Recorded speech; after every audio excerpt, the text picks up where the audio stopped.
Hi guys, Luke here from the podcast. Just before we start, we recorded this episode just before the start of the F1 season, so you might hear a few references to the upcoming Austrian and Styrian Grand Prix. Due to some technical difficulties, we weren't able to release it until now, but we don't think it affects the quality of the podcast because it wasn't a season preview. On with the podcast. Did you know a Formula One car can go from 320 to 80 in 2 seconds? On today's podcast, we talk about our favourite cars, our favourite eras, and what we think is wrong with Formula One. Gentlemen, start your engines.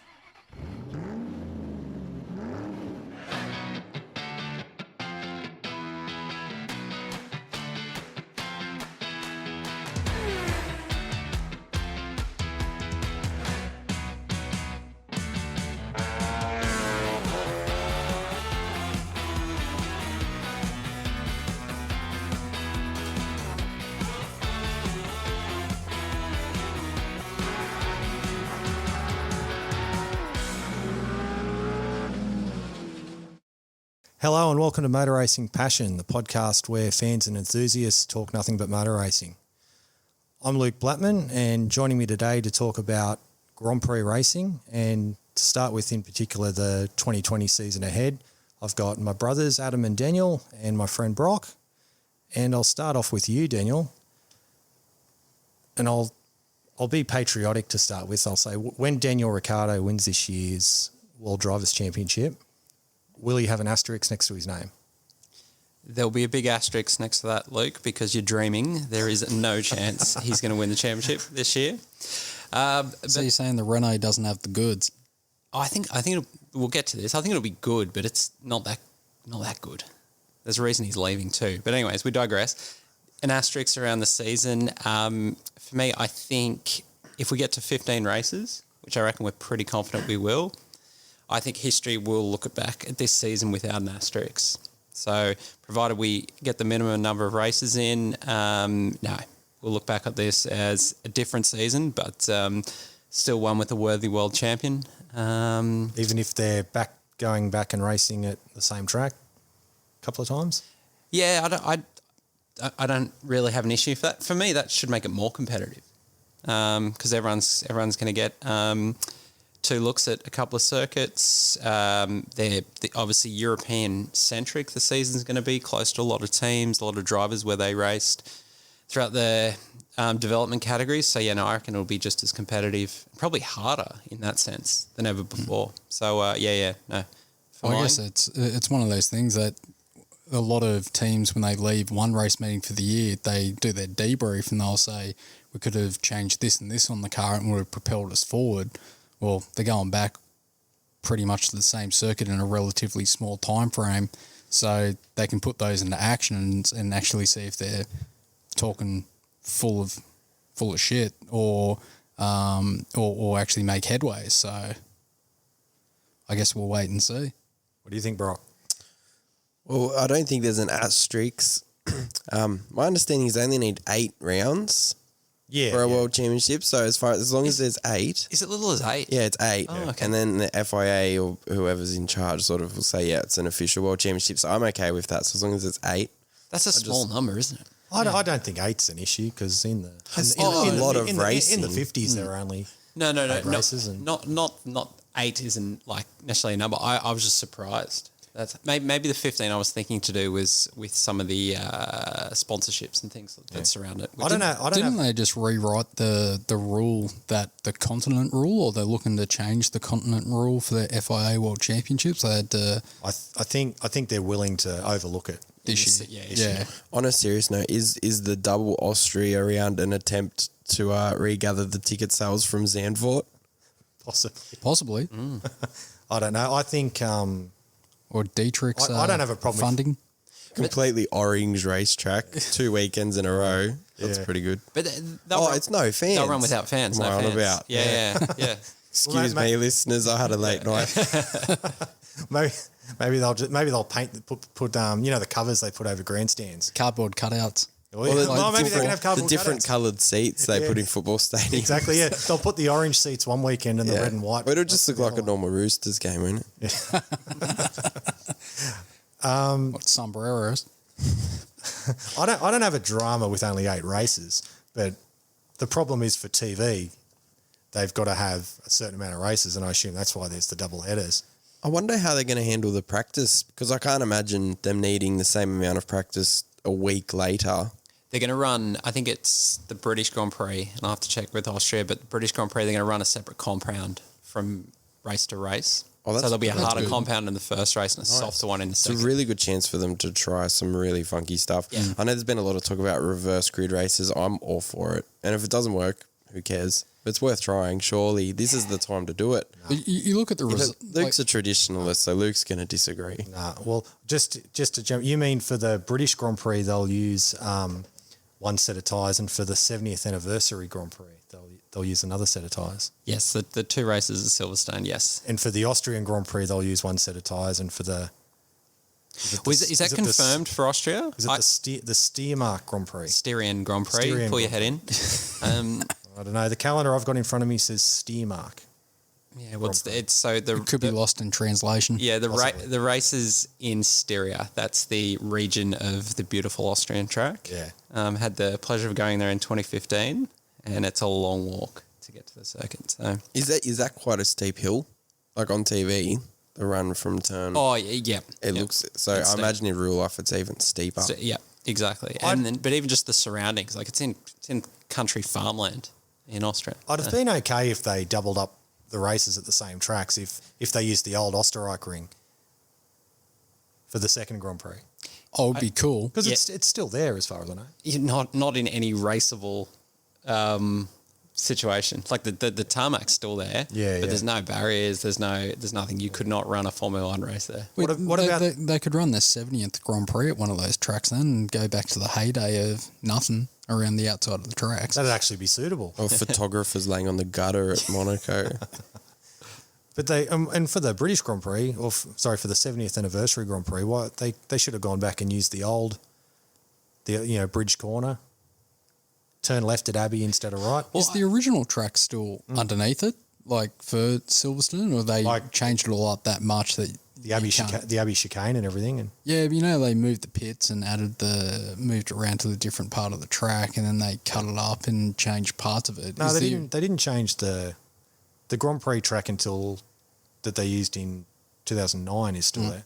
Right. Okay. Just instead of at Abbey, they now turn right, where they used to turn left and have a chicane, then go through Bridge Corner and then rejoin it. Yeah. How good was Bridge Corner? Bloody good. But I'm surprised they're not doing that. Like if you're going to run 2 British Grand Prix weekend apart, just didn't- run on a different. Didn't they float it's to probably run not- it- it's run probably it in not- reverse? It's probably not a Grade 1 circuit. Yeah. Well, yeah, that's the And all the that's a good position point. of the tyre barriers and sand traps and it's really messy. But I think that they're just shoehorning double-header races in just to meet a TV contract. Well, there's only 2 at the moment. Yeah, but isn't which- it Bahrain will have a double? They think? Well, potentially. Yeah. Bahrain's not even on the schedule at the moment. Apparently, the new schedule will be released. So we've got 8 races locked in at the moment. yeah, at the moment there's 2 at Red Bull Ring, 1 at Hungary, 2 at Silverstone. Then they go to Catalonia, Spa, and Monza. What about a double header at like Winton? Perfect. Have a 60-60 super sprint. Sounds like running a marathon, run your clothesline. Yes, Dick Johnson. Heard that one before. Yeah. No, but I think so. Bahrain will definitely feature on the increased schedule. You'd think Abu Dhabi will as well, and I know Yeah. Dubai's got one as well that'll meet the minimum safety standards. But I can't see us going to South America. No. Could they fly back and run the Australian Grand Prix at Sandown? Not Grade 1. No. Just a behind the I scenes. think Winton. I mean, Winton's a fantastic track, isn't it? Just Great racing. just a behind the curtains. We warmed up for this podcast by watching the 1988 World Sports Car Race at Sandown. Yes, the 360p quality. Yep. It was good. But going back to Bahrain, I think they'll exploring using the outer ring for a second track, and it was pretty much they're saying it's an oval, and it's almost like a trapezium if you actually look at the the corners are structured. They called the old Trenton track in America an oval, and it had a right hand dogleg in it. Well, So they can turn right.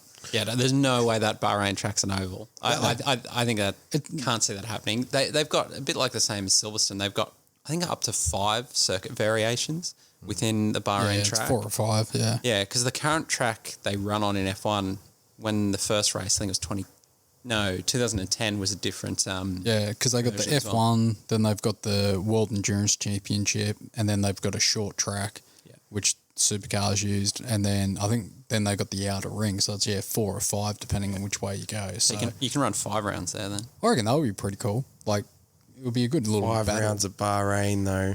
Have you got 5 Jeez. 5 Grand Prix names though? I don't know if Crofty can make that work. Martin Brundle could. Yeah, well, Brundle could, but that'd be hard to talk it up, wouldn't it? Like 5 weekends in a row. That's too much. Well, interesting as well, Sochi, which hasn't shown up on the revised schedule yet, was suggested as being a double header, but I don't think anyone wants to spend 2 weekends consecutively in Russia. So I think at best we're looking at 1 round there. So it'll be interesting to see where the races are going to come from. Mugello is obviously... Mugello would be good. That's Well, I think Imola. Go back to Imola. Oh, Imola, absolutely. They've held on to their Grade 1 license, so I think that they're pushing harder. I think Imola to get on the calendar. Such a good track. But I think Ferrari's pushing Mugello. So I think 'cause I think that'll jump in before Imola. Yeah. But they got to go back to the old Imola.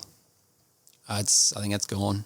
Oh no, like post 94, like you get the 95 they put the chicanes in. Yeah. Yeah, go 95. It's still pretty much the same. They got rid of the last chicane. Yeah, bring back the last chicane. That was awesome. Why? But You're it's a flat straight. from the last corner, yeah, but still, the less chicanes, the better. it's not traditionalist there, Luke. Well, Yeah, Luke. You Well, feeling okay? there's nothing traditional about chicanes. Well, there is. You turn right, then left. Maybe the bus stop Which one? at There's one at Watkins. the one and on the there's street in, outside. No, I don't like the bus stop at Watkins Glen. What? Nah. No. Just We're going to have to be professional and agree to disagree on that. no.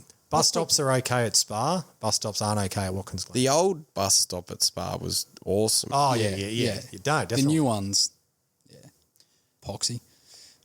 So apart from Winton and Sandown, if you could put a let's say semi-realistic track into the 2020 F1 schedule, where are you going? Albert Park. Try again. I'd say Eastern Creek so that we can all watch it because we're all from New South Wales, but I mean probably Phillip Island or something, or the the Bend. Wow. They'll have to use the GT track at the Bend if they go there. Yeah, it'd still be a sub 1 minute lap, wouldn't it? Oh yeah. I think in terms of European tracks, obviously Imola or Mugello or something like that would be pretty good to go to. Old Hockenheim. Even the current Hockenheim. yes. Or the Nürburgring. Well, I reckon Hockenheim will... Not the Nordschleife, the current Nürburgring. Yeah, I was going to say, I think the German tracks will feature in this next release schedule. Yeah. What about Wakefield Park? It's enough runoff. Is there? Probably it's just... It'd be Just go to the exciting. next farm. The next farm. Now that'll be a sub 30-second lap in an F1 car. Todd Road. That'd be the Monaco of the...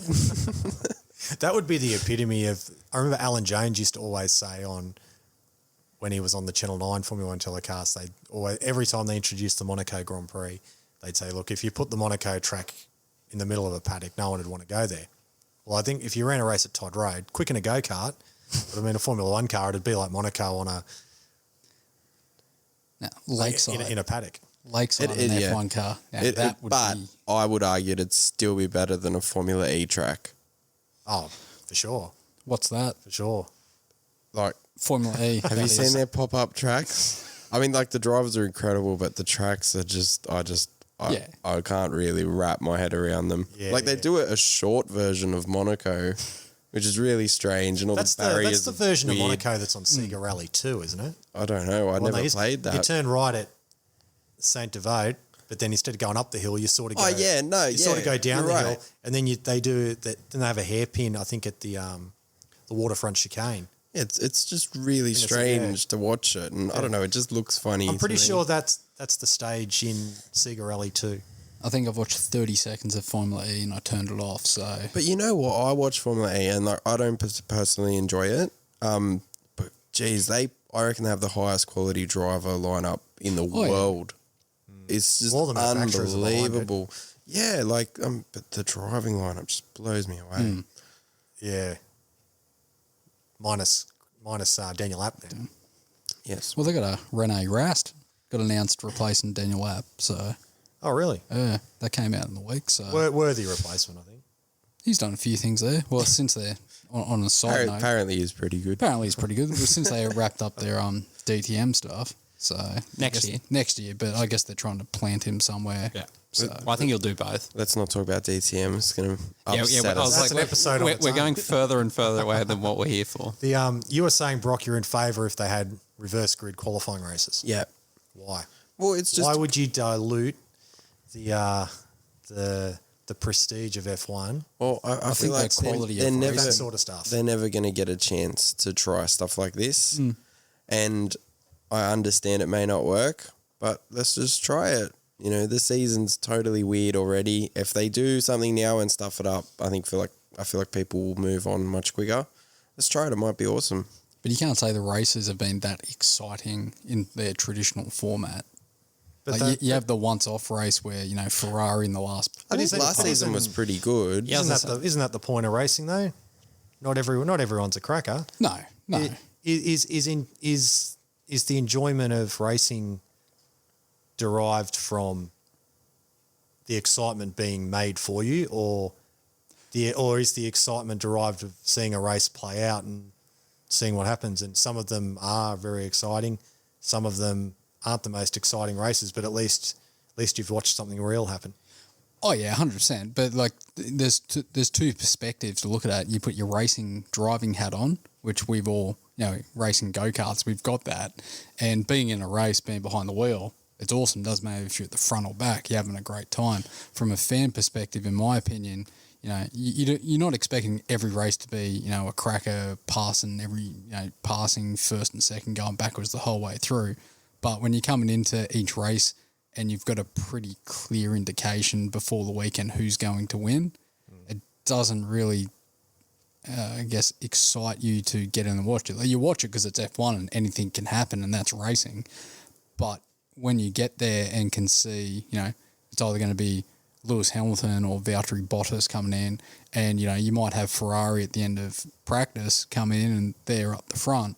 You just know Mercedes are just going to get in the front and go from there. So from my perspective, in the last two seasons, yeah, it's F1. And you watch it because it's F1, but it hasn't been that all exciting. But if they play around with the format and have qualifying races and reverse grid stuff, and Hamilton gets stuck down the pack, and in the end, Carlos Sainz comes through and wins in the McLaren, but you know that the fastest cars were just...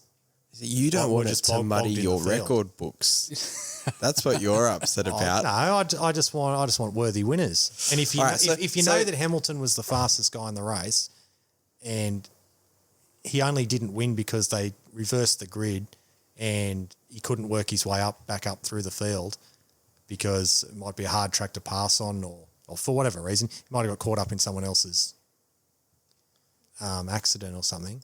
I think with the pace that Mercedes have got, it's like when they did the reverse grids in V8 supercars in the mid 2000s. Yeah, but it wasn't as professional then. Like now, I think a reverse grid would be much cleaner. I'll put it to you this: let's run a whole season completely traditional. Bring back the tobacco sponsorship, everything you love about motorsport, and grid goals, everything's back. But the French Grand Prix is a reverse grid race why the French? because it's the worst race of the year every year. And just do something, because I love F1 and I can't watch the French Grand Prix. At least Take it back to Magny-Cours then. Okay, yeah. no, but that's just as bad. Well, actually, yeah, Better it's than more Paul exciting Ricard. track though. Okay, Yeah. we'll go to Clermont-Ferrand. But I think the thing is, with that, the French Grand Prix was actually the turning point of the 2019 season. The four ensuing races after that were absolute It was crackers. definitely the low point. Yeah. But it bounced back. I think the next one was the Austrian Grand Prix with Leclerc and Verstappen going head-to-head on that last lap. But what I was going to say too, I don't mind the idea of trialling it, but I think just run a non-championship race. And maybe that's where this year can work. Like run your whatever number we get to, 14 championship races, and then trial it. Even if it is the Sunday race or the following week or something, that way there's not championship implications. You don't have a contrived race or a contrived grid affecting a championship outcome, but at least then you can trial it, see how it works, without the risk of actually influencing I don't think it would influence the championship. The last, how many championships have been dominated by one team by such a margin that even if there was a reverse grid race, it wouldn't have altered the championship outcome but at all. If you make future decisions off previous seasons and then this year changes and it does, like, I mean, say for example, God help us all, but if Red Bull are competitive this year or Ferrari, and do you know what I mean? Hamilton gets taken out in a reverse grid race and loses the championship by 4 points. Everyone will go back. No, they are. But I was just going to say, like, I think by taking qualifying out of the hands of the individuals and putting it in a reverse or randomized feature, you are creating randomness, which You'll probably get a Toto Wolff. I mean, it's not as bad as Bernie's sprinklers. No, that is equally ludicrous. I think we should try it, but no one else agrees. So Adam agrees. All right. What's that? Adam with trying reverse grids. I think give it a go, but I still don't think it's going to change the outcome. It's still going to be Mercedes at the front. Like you're always going to get that potential for, say, a car down at the bottom of the field. I won't call him a back marker, to take out, say, Hamilton, but that could happen when he's passing them anyway, lapping them there. So Pressure's different. It's different, but it's still going to show for that. And I think for this season, it's all different. So give it a go. What have they got to lose? Like everyone's saying, you hear it all on the socials and everything, like social media and stuff. People are saying F1's boring. It's not what it used to be for it. Give it a go once. If it doesn't work, change the format. Give it another go. Assuming the pecking order is the same, like, Mercedes, Ferrari, Red Bull, bit of a gap than the rest, how would a reverse grid race be more exciting? Given that if one of them starts at the back of the field anyway, and that they manage to fairly easily work their way through. Well, you just do it based on championship position. Reverse the grid that way. Yeah. Like, for example, personally, how would it be like a more exciting event? If the French Grand Prix was coming up, I don't watch it. Because, just for the time zones, we all have work the next day. I don't watch it. I'll record it. Yeah. If it was a reverse grid race, I would watch it. Yeah. 100%. I would just be like, I need to see what's going to happen here. And I assume there'd be millions of people that would be the same. So it's just more exciting. You don't know what's happened. It's new. There's people at the front that you don't normally see. I mean, how exciting is it when there's, a weird safety car and 2007 European Grand Prix, Winkelhock restarts the race on pole. It was exciting for three corners. Yeah. But it was exciting, and imagine a whole field of that. It'd be awesome. Yeah, but but then isn't it a setup? That was a natural scenario that led to Winkelhock. I don't because it doesn't specifically disadvantage anyone. I think it'd be awesome. It's the same for everyone. Just try it once. If it's no good, cool. At least we tried it. I think because it might be awesome. I guess the best comparison which they've used for a reverse grid was, I think, Japan, the mid to late 2000s, where it rained out and qualifying was hampered, where I think the cars that went out first got a dry track, and then it rained in the second half of it when they had their format then. So all your front runners were down the back of the pack, and you had, I think it was Toyota were on pole at that time, and they were at the front, and you had some of the, I guess, the lower, I'll call them back markers in this instance. I was trying to be politically correct earlier. How 2 minutes changes a person. For it there. And then it created a different race for it there. And that was natural, but it just showed that by the end of that race, you still had your front runners at that time at the front. So it can work on the track and everything like that. But, yeah. Daniel, what would you do? to make F1 more exciting? Oh, so just clean slate at the moment? Well, just what's something that you would do to just a little sprinkle of Daniel magic into the racing now, a rule change or something? What would you do? Because like for me, I would make 2-stop mandatory. Ooh. You have to run one of each compound, one of the 3 compounds. Yes, David Croft. Well, yeah, no, I see, because I think... I only mention that because I remember Crofty saying in a practice session one year, he said something along the lines of, I don't remember the exact quote, but it's along the lines of, it's only worth it. A race is only a proper race if it's got 2 pit stops. I just think it would end the one-stop tyre saving. Just you have to use every compound of tyre. Every car has to stop twice, adds another element. But what would you do? I would, so rather than dictate to what people must do, I'd open up the options. So in terms of the tyre selection at the moment, I think there's 2 options that you kind of choose. But you got to choose them. Miles in front. So I would look to widen the tyre options and then offer some softer tyres and allow more tyres, because I think then that gives teams more options. There's more kind of approaches to races. And then that way it would allow, teams like Racing Point or someone in the middle who can be a lot more aggressive with strategy when you've switched them in, and they're happy to burn their tyres out and potentially do a 3-stopper or whatever it is to try and get in front. Whereas you're going to get your Mercedes, your Red Bulls and your Ferraris being a bit more conservative, trying to get to the end of the race. And that's where I'd like to see some of the... not entertainment factors, but some of the different strategies play out rather than dictating number of stops, reverse grids. Just allow teams to take punts, take chances, and then obviously reward them. Refueling, would you include that, or you think that's done and dusted in F1? I'm not opposed to refueling coming back, but I don't think it's the golden ticket. Like, I think we've seen in the late 90s and early 2000s as well, you had just as many boring races with refueling. But there were fires. There were fires. Quite spectacular. Yeah. That's Lukey? Visually, yeah. Yep. What are you going to do? Do you know what the only thing that could convince me into reverse grid races is? Revising the points so they are how they used to be? Well, no, I am. We might come on to this later. That's a big I am a issue fan for of the Luke. top 6 only. Yeah. If you wanted to convince me on reverse grid races, I would say have them, but no pit stops at all. Yeah. Reverse grid, no pit stops 100%. at all. So you couldn't. Lewis Hamilton couldn't start off the back of the grid, pit after 5 laps, Get clean jump air. everyone in clean air or anything like that. Or someone with some lucky strategy that jumps all. If Lewis Hamilton starts last, the only way he's going to win the race is if he passes all the cars ahead of him. Which I think on the track. Which the car would do in this day and age, I think, if you look at the speed they've got. Possibly. Wouldn't do it at Monaco, but, Yeah, well, yeah, but then he'd have to force his way through at Monaco, or try to. In the, 2, as long as he maybe doesn't, 3 passing spots? As long as he doesn't get stuck behind Enrique Benaldi. What are you going to do, Daniel? What's your message? Oh, sorry, Adam. What's your message to Chase Carey? What's he changing for you? For me, I reckon it's go back to the mid-90s.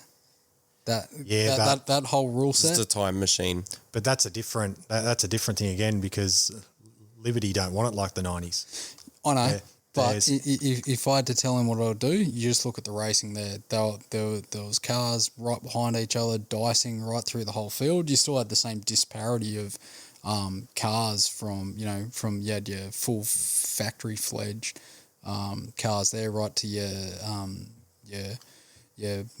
I guess the Tyrrells. F1 Tyrrells, Minardi's, Footworks back in the day for them there. The Brabhams when they were running in the mid-90s were MTV sponsorship. Isn't there a Simtech. team called Simtech, was it? Life? David Brabham drove the Simtech. Yep. Life was, late 80s, early 90s? Yeah. 1990. Yeah.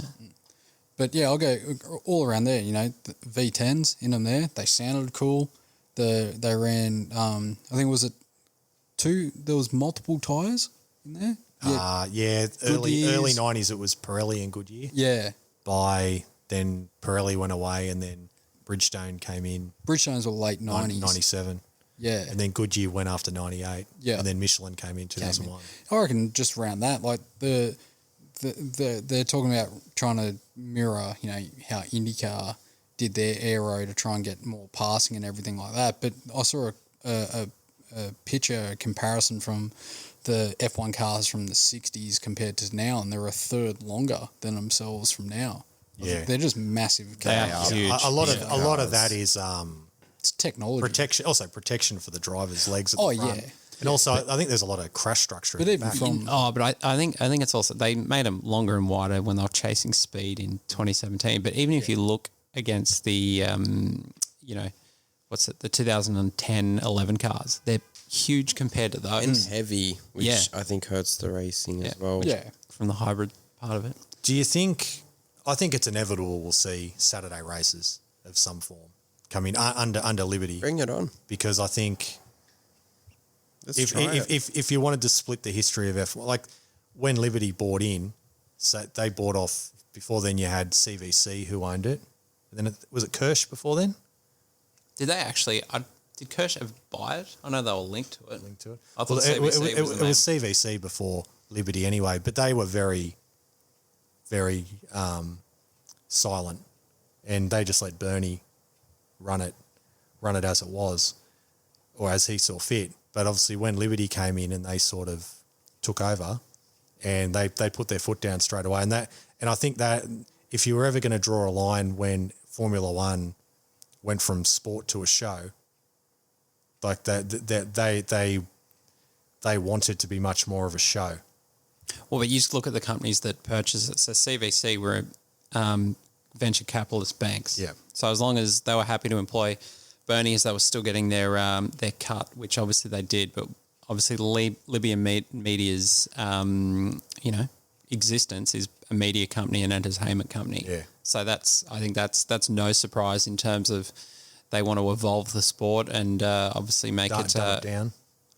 well, I guess that's a matter of opinion, but in terms of they just want to promote it. And some of the biggest things you've seen was Bernie didn't have he was anti-social media, which in 2019 is probably not a great strategy. And obviously you look at where Liberty have already taken Formula One from an online and a social presence. It's been pretty massive, and obviously, as you said, that's linked to the entertainment and kind of show aspect that they want to promote from it. Yeah. What about this? I'll pitch this to you. Obviously, just going off that, Saturday races are probably coming into it. What about if they did their standard practice Friday, and they roll into Saturday morning to a practice, then prior to the standard qualifying session, which they have now, they have a qualifying race. And then from that, your top 6, say for that, automatically go to Q2 for it there. And set your qualifying. And only have, say, 2 dedicated qualifying sessions, but it starts from a qualifying race. Throw it up that way. You get your qualifying race, it has some meaning from it there, but then you go into your traditional qualifying and park for the cars after the qualifying race. So they can't change them from there, and then you go straight into your qualifying. Could be a bit complicated for the viewer. And that'd be I don't mind the concept, but I think that's the drawback then when people are sitting home and they're trying to figure out just had a race. Yeah, there's a race, there's a qualifying. Some have gone through, some haven't.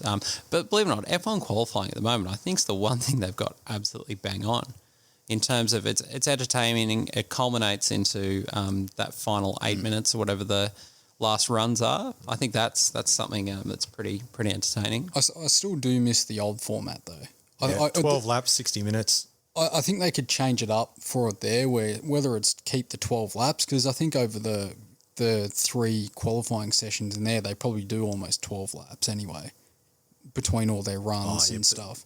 They want cars on track. They want cars on. So if you just say you condensed it down to say 30 minutes, 30 minutes in there, and you say all cars must do 75% of their laps, so they're going to do minimum 8 laps on track for it there. You got 30 minutes. You're still going to have it all there, and you got to cram it into 30 minutes instead of Q1, Q2, Q3. But what's wrong with the current what I like about the current format is it do you know what I mean? There's constant pressure it forces cars on track, like it pushes cars on track. Yeah. Which I think that kind of serves both purposes. I think it's probably the better one they came up with since they moved away from the traditional 60-minute 12 laps. But even that wasn't traditional because that evolved from a previous one. It's traditional enough. Yeah, it was around long enough in the sport to call it the tradition. Yeah. Like in the end, if you wanted to go traditional, you'll go 60 minutes open slather. Do as many laps as you want, do as little, but you would still get Mercedes leaving it to the optimal track temperature, which is and where out you go. Whereas if you condense it, kind of like what they've done now with the different formats, but if you condense it down again, I think you would still get the same outcome, but you wouldn't have as many breaks in between, I guess. Yeah. I just think the thing at the moment is people looking for qualifying races and all these things. Qualifying's not the issue. No, it's in the race. Yeah. So that's But the racing last year was one of the best seasons, certainly the second half in a long time. It was really, really good racing. Yeah, I was going to say, like, people, I think, just sweeping statement, obviously complain about Formula One racing standards, but I was like, when you look from, pretty much Austria on last year. Fantastic. Phenomenal. Well, talking about, we touched on the old 12-lap, 60-minute qualifying session. What would be your favourite sort of era of F1 in that respect? If there's something you wish it'd go back to along those lines. For me, how I said before, mid-90s, like 94 to 97, in that realm there, that's my favourite little era of F1. Like, you had all the different, McLaren at the top, Ferrari were knocking about for it there. They were a little bit behind the 8-ball, and then Schumacher made his change. Benetton were up there. Williams were at the forefront there. Mercedes were powering the McLarens at that time for it there. It was just good. It was just good, clean racing. They went to a lot of classic tracks that we've spoken about before. I'm not sure Damon Hill and Michael Schumacher always agreed it was good, clean racing. Or Jacques Villeneuve. Well, and that's controversial in there. There were probably the couple of brain explosions that Michael Schumacher had behind the wheel with it there. But, look at, like, there were sparks on the cars moved around, they sounded fantastic for it there. Everyone talks about the aero, like the minimal aero on the cars, they followed through, less electronics in it there for it. Like, because what are the cars running now? It's a V6 turbo, 3 litre, is it? Or 2? It's 1.6. 1.6. I don't think I've seen one of them in a road car. So interestingly, Mercedes just announced that their Formula One current hybrid technologies reached their latest batch of cars. The old A-Class has got the F1 motor in it. Oh, is it now? Okay, that'll be the first one that I've heard. But from that, you can still take your technology that you use in F1 and put it in cars for it there. But, they don't sound good. So for me, V10s are where it's at. For me, Lukey, it's 04, 05. Yep. Probably related to my age because that was, very, and that plays a big part in very nostalgic for me. It was 2004, 2005 V10s. 2004 cars were probably still pretty much the quickest cars ever on grooved tyres. Yeah. I loved single lap qualifying. I know no one else did, but I did. It was just cool. You had Minardi and Jordan, Jaguar. I take single lap qualifying over qualifying races. Yeah, I love that era. I love those cars. The Renault was my favourite F1 car ever of 05. Is that the Telefonica? Yeah, it's got Telefonica on the rear window, mild 7, tobacco money was still in it. Yep. I don't think it had been over-sanitised with safety by that point. Some of the tracks were still just mega scary. I just get chills whenever I see and videos they looked like of those tracks, cars. grass and gravel around the outside. Oh, they were awesome. And they had traction, they were traction control. I love it for all the wrong reasons, but I know the racing was awful. Yeah. But God, I could sit there all day and watch those cars. They were just so exciting. I've got to say at the time, I never really appreciated the V10 engine. The sound. You don't know of what it. you got till it's gone. Do you? Yeah, exactly. And you hear it like I really didn't like the V8 era, 06 to 13. Just they just didn't sound right. They didn't have that And high pitched at like 16, 17,000 and RPM. It just sounded different. 21,000 on the BMW in 03 they were getting. Yeah, and I didn't like the engine freeze, and I thought, and I thought it was a funny era. But you hear back now, and the V10s were a very unique and fantastic sound. It was like iconic. Like people associated Formula One with that sound, and now when people, just the layman, you talked about F1. If you played the sound of a current F1 engine, it doesn't translate. But if you play a screaming V10, that's an F1 car. Yeah. Well, I remember the old Honda ads on TV. They'd advertise a car, and then at the end of the ad, they'd have the F1 car fly across, and they'd have the engine sound with it. Just iconic. I think that's just for me, that era is so iconic. Well, I think the best comparison was when yourself, Luke, and Daniel, when you went to the Grand Prix and you came back. I think that was the first year they went to the new engine rules for it there, and they had the 2-seater Minardi ride car there, and just came back and you said the sound difference between the two of them. Just from that was the best comparison for the average person down at the Grand Prix. Like, it's just the classic sound. I mean, I don't mind the current engines. I think they sound all right in person. They sound better now. I went in 17, and they do sound good. They sound beefy. And you can tell the difference between them as well. Yeah, they do sound, especially off throttle, they cough and splutter, and they sound like proper race cars. But compared to the V10, I mean, whoa. Yeah. It's Jesus, like that car just sounds amazing. And I remember Christian Horner did a press conference and he said the best sounding car here is a 10-year-old car that 10 years ago was the worst sounding car here. Yeah. Well, weren't the Porsche Cup cars louder than the original cars when they came out? No, that was I think that was Fabian Coulthard, who's an absolute joke. Was on Channel 10 that day. That made me so infuriated.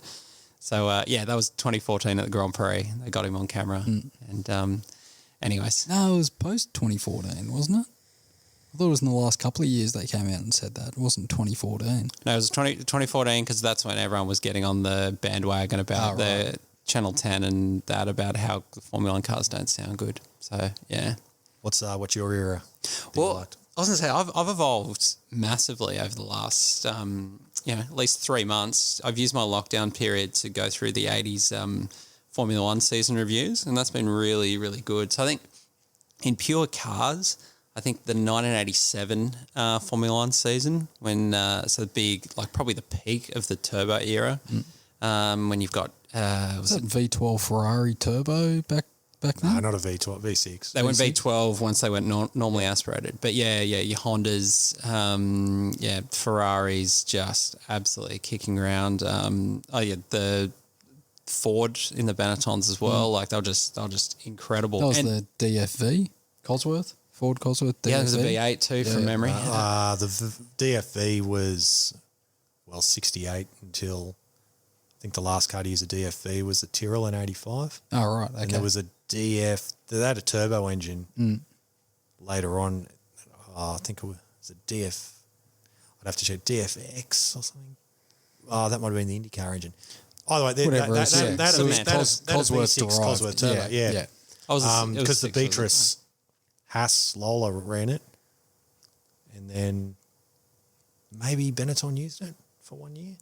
Benetton? In 87, they definitely ran a Ford. Yeah. But then 88, they switched to the 3.5 V8, I think. Yeah. But so that's just incredible. Like, what I found great about watching that was just these, like, they were big cars as well, hard to drive. They got massive tyres, not much aero, but still they were under-tired for the power that they actually had in them. And they jump out of the car and you look at Alan Prost, Senna, even Berger, and then these tiny little rake of guys, and they're muscling these massive cars. And G's had some stacks as well. Like, I found that phenomenal. Nelson Piquet's one at Imola was huge. So, So that's, for mine, that's the moment. But same thing, growing up in the 90s, those mid-90s was good. Loved the early 2000s. And now I'm a big fan of the hybrid era too. So I guess I'm just a man for all the eras. You're an F1 aficionado. I would say with me, it comes back to very much similar with what Brock said, and I'm sure with all of us. When you first start watching it is when you get into it. So for me, 89, 90, 91, I remember that era very fondly. Just you had Senna, Prost, Mansell. They were before my time, but they were gorgeous cars. Yeah. When I watch footage of them now, like they were just really sexy cars. And I remember Monday afternoon after school, you come home, videotape. Dad's taped it the night before. Put the race in, watch it, and Ads in, ads out. If Dad had stayed up, ads out. If he taped it, depending on time, because obviously you had Grand Prix at all different times back then. We are getting so passionate talking about our eras and like everyone is so respectful of everyone else's choices. It's like, I totally understand. It's disgusting, But isn't it? if I had a time machine, take me back to the mid-70s. Oh, That'd be sure. fantastic. Sure. But and all through the 90s was great. Early 2000s was great. It's all great. It's Formula One. Yeah. Oh, for It's sure. the pinnacle. It's the pinnacle of everything. They spoiled it a bit end of 02 when we that's when the gimmicks really started. Oh, Luke, now it's begun. Getting thrown in. Now it's begun. See, Luke hates changing any tradition at Hands all. open. So go on, Luke. If end of 2002 we had, for the start, basically they changed all the rules for 03 because Ferrari were too dominant. Before then, most of the rule changes had been safety based or What rule change market was it based. in 03? They brought in single lap qualifying, an early version of the Parc Fermé rules. You had to qualify It was on your race 05 they fuel. really did a number on Ferrari with the no tyre changes. Yeah. That was a huge swipe at Ferrari as well. But I think and they started giving points to the top 8 for 2003, and they just started making entertainment-based changes rather than. But you got to remember, any time they did pitch a big rule change, Ferrari just came out and said, "Oh, we'll just stop F1. We'll pull it. We're quitting." They gave And them too then- much power later on. Well, the Concord Agreement from back in the day and everything. But I think they had that power back then too. Yeah. Obviously now that's probably did. I think they've had a veto almost since the Since the inception. the time. Well, isn't it, talking of Ferrari and the Concord Agreement and all the rules, isn't it, it's still in effect now that all the teams from their money they earn, they have to pay Ferrari out of part of that, or is that changed Thankfully now? it's gone. Oh, it's gone now, right. Yeah. Well, there's no actually Concord agreement at the moment.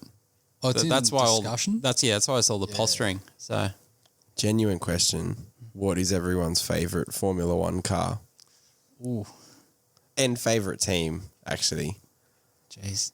team. One car, one team. I'll answer quickly, give you guys some time to think about it. But yeah, say Williams at the moment. That's Williams' your favourite team? Yeah. So that is going back to growing up. Like I grew up, first memories is Mansell around the Adelaide Grand Prix, watching that on TV, then massive Damon Hill fan. Then they sacked him, so that was a bit brutal. But yeah, no. Obviously Webber going there as well. Didn't have a great time. But yeah, no, Williams has been the constant for me. I've never had a favourite team. Really, through the years. You have to pick one. Pick one. Well, I reckon it'll be from the 70s. Jordan- That's my guess. Jordan Just was say pretty good. Shadow. just Shadow, Arrows. Brabham. Brabham? Because I did. Well, there was there was the Martini Brabhams, so that they're obviously a favourite. Yeah. And I thought in the 80s they had some beautiful looking Gordon Murray designed blue and white cars, and so maybe that. And my favourite F1 car. Ooh, that's a good question. Oh, maybe. You know what? Actually, the Lotus 79, but in Martini colours. in the martini green colours from actual 1979 when they were trying to work out the Lotus 80. That looked fantastic in that livery. Favourite car from me, are we doing favourite car, favourite team, or are we Yeah. just going favourite team? Ferrari. That was kind of, well, I'll just put it out there. I was a big Michael Schumacher fan, so when I got into F1 was mid 90s, so 94 was really my first season. Peak watching Schumacher. Peak Schumacher in there with the Benetton, going from there, and I've been a Michael Schumacher fan pretty much since then. So my favourite is Ferrari, just for there. Cool colour, Ferrari red, just can't beat it with that. Favourite car out of it, I had to look at it. I have to go like a mid-70s Ferrari. Like you look at the Niki Lauda. Need a car, like a specific one. Was it the T312 Ferrari? Is that the 75? Ferrari 312 T4. Yeah, the 75. I think that's a 79 car. Oh, is it? What's the 75, 76 Ferrari? Whatever model. That was The one out of depicted in Rush. Yeah. That just sounded cool, looked cool. The paint job on it was pretty cool. So I have to go that one. So what about you, Brock? Favourite car is the R25 Renault, which comes as no surprise to anyone here. You'll have to get a model of it sometime. I have the model of it. 2005, awesome. My favourite team is definitely Minardi. Currently it's Red Bull, but all time I loved Minardi. Those cars were awesome. Yeah. Paul Stoddard Minardi? Or Yeah, that era. Stoddard? That era. Oh, yep. Like, Christian Alba's era. Yeah. As a kid, I loved that team. Those cars. The black and white ones. Oh, my God. They looked awesome. So, I can't think there's too many fans of Christian Albert still to this day. I Going, don't know. He's a DTM star. Yeah. He had the flames on his helmet, and I used to play F1 2005 on my PlayStation, and he was my go-to. It was awesome. Did you qualify higher than him? Yeah, I had it on easy. So there was always a Minardi on pole. We'll take a quick break and then we'll be back to give our final thoughts on what we think the 2020 F1 season will end up being like.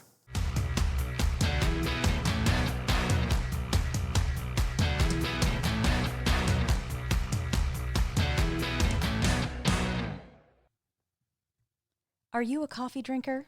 No, me neither.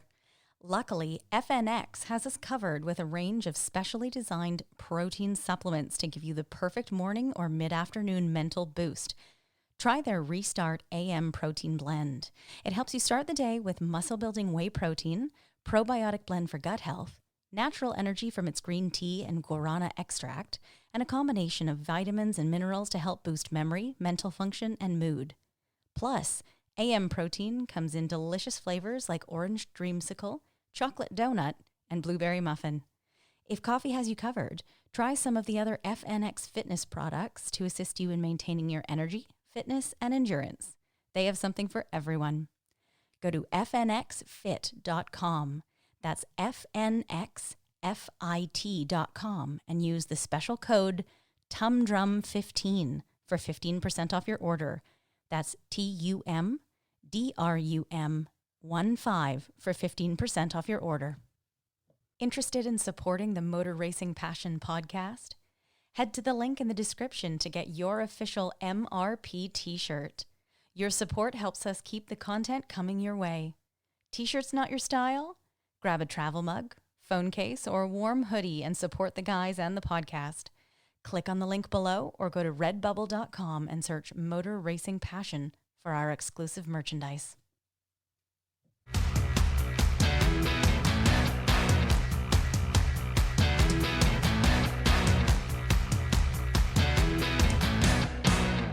All right, welcome back to the podcast. Just before the break, we were talking about, amongst other things, our favourite F1 engine sounds. So we've got a bit of a listener challenge to happen here.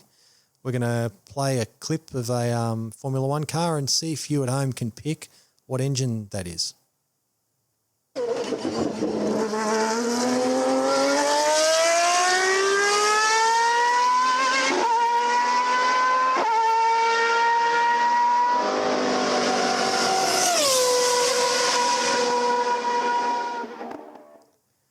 It's definitely not a V6 hybrid, is it?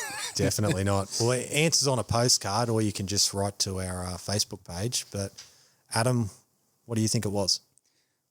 For me, it sounds like V10 for me. For it, gonna go. It's kind of got that Ferrari sound to it to me. That kind of unique Ferrari kind of sound. So yeah, I'll go V10 Ferrari into that. I'll go V12 Ferrari. V12 Ferrari? What year do you reckon? Oh, I don't know. What year did they run V12s?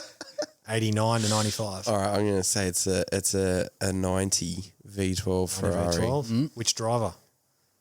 I wasn't even born, Lukey.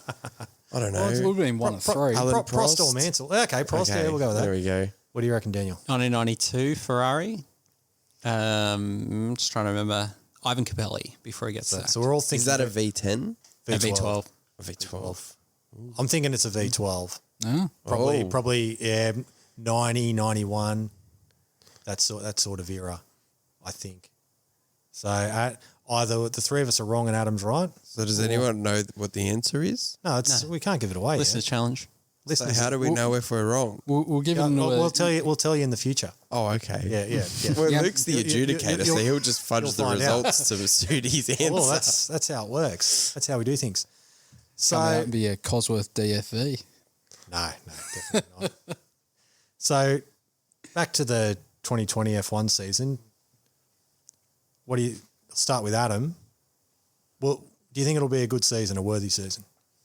Oh, it'll be a worthy season. Like, I doubt, as we've kind of established, F1's the pinnacle of it. So if you can win a world championship in F1, you're amongst the greatest, what do we get, 20 cars, is it now, this year?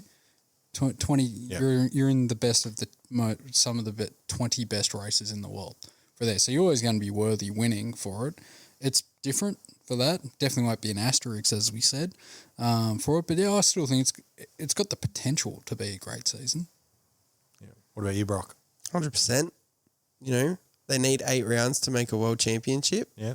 So as long as we have 8, it'll be awesome. And I don't think it'll be diminished at all. Because next week, I shouldn't have said that. Sorry. Because when they're on the grid and it's all started again, we're all going to be super happy. Yeah. And it's just going to be fantastic. Yeah. What do you reckon, Daniel? Yeah, I can't wait for Lights Out Austria.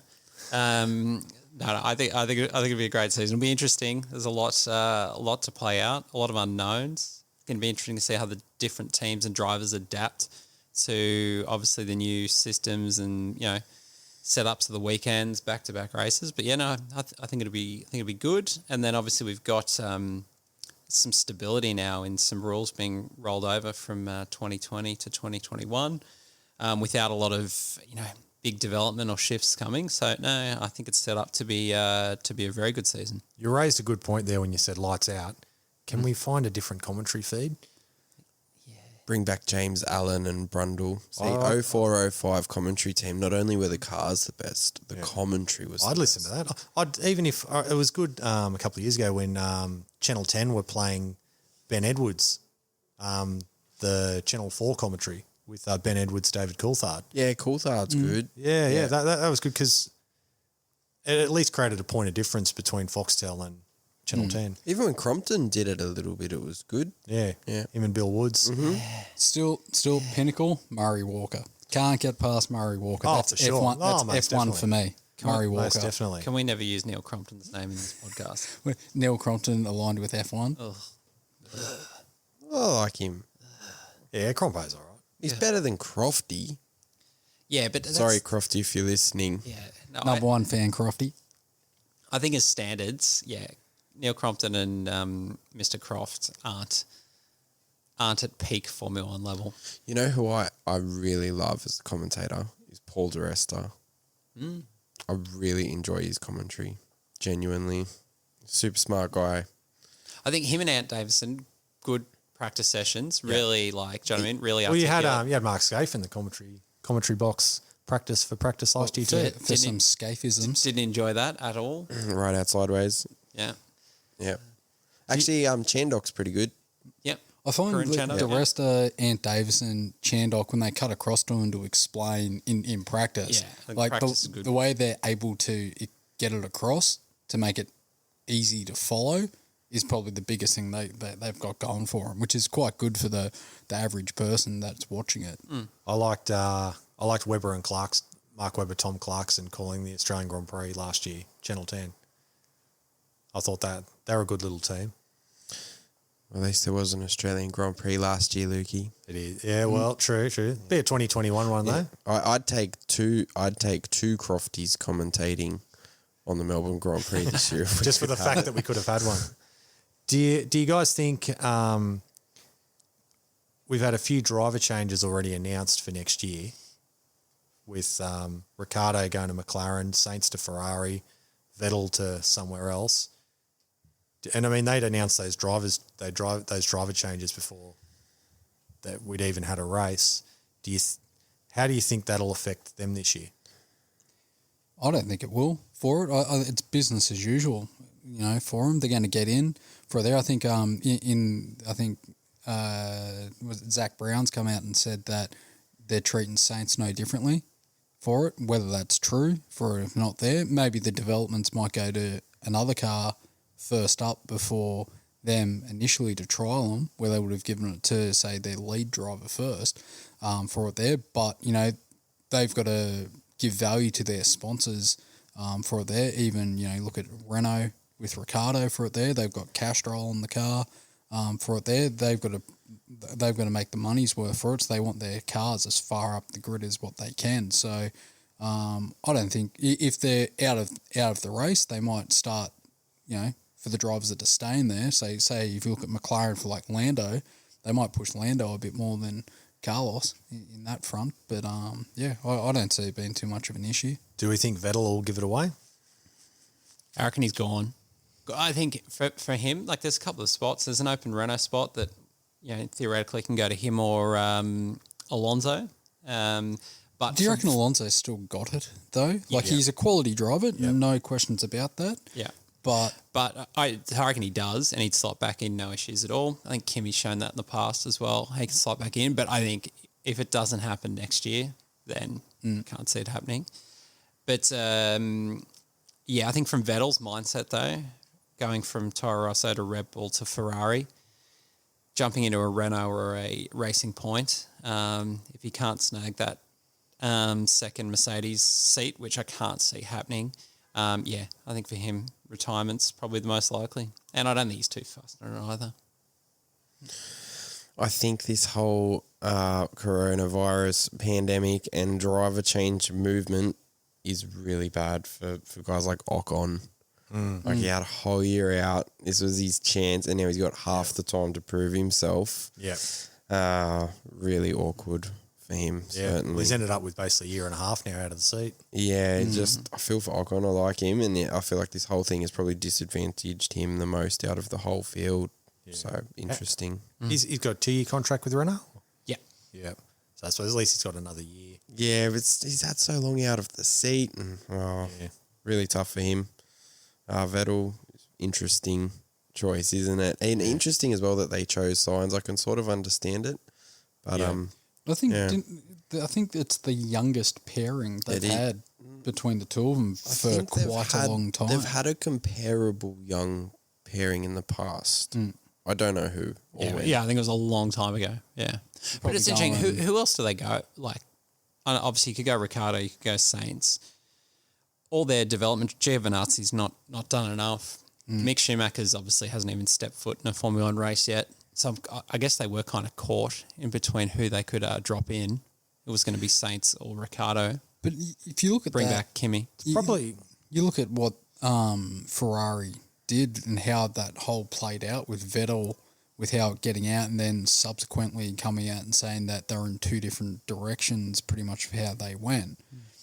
It's kind of, if you look at back when the excitement when Vettel came in, were they just off the Vettel train and were going on the Leclerc train instead? Did they see their future with Leclerc more than Vettel delivering them a world championship in the near future? Well, look, Leclerc outperformed Vettel last year.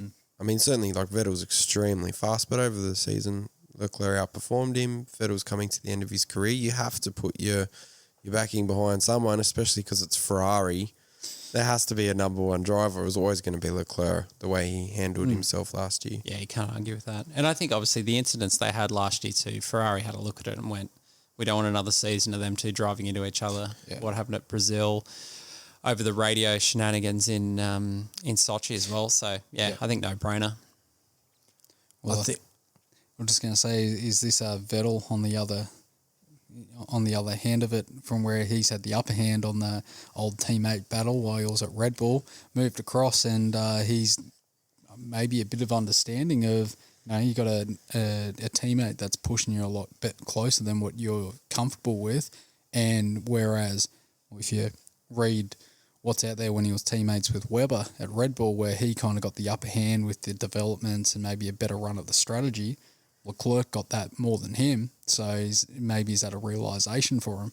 Well, I think in the end, he wasn't offered a contract. So this is not Vettel leaving Ferrari. Ferrari didn't offer him a contract. So, yeah, it'd be interesting if he was offered a contract, would he have taken it? But at least from what came out from Binotto was that they never actually issued Vettel a contract. So, it's not be a sad end to his career if this does go how he goes out, but also he's a 4-time world champion, so I don't think he'll cry too much. Is anyone else a fan of Binotto's glasses? I'm a huge fan. No, I love them and no one else does. What, the little round ones? Yeah. Do you like them? Yeah, no, I'm big. Well, I wouldn't say I'm a big fan of I'm his a glasses, big fan. I would but, get a poster of him. But yeah, No joke. he's a smart looking dude. Luke, do you like the glasses? I don't mind it. He does look like an Italian That's team good. boss. I haven't had good feedback from anyone but you guys. Yeah. Does it work well with his curly hair? Absolutely. With straight hair, do you think it would be the same? Would you be a fan? I just feel like he can just pull them off.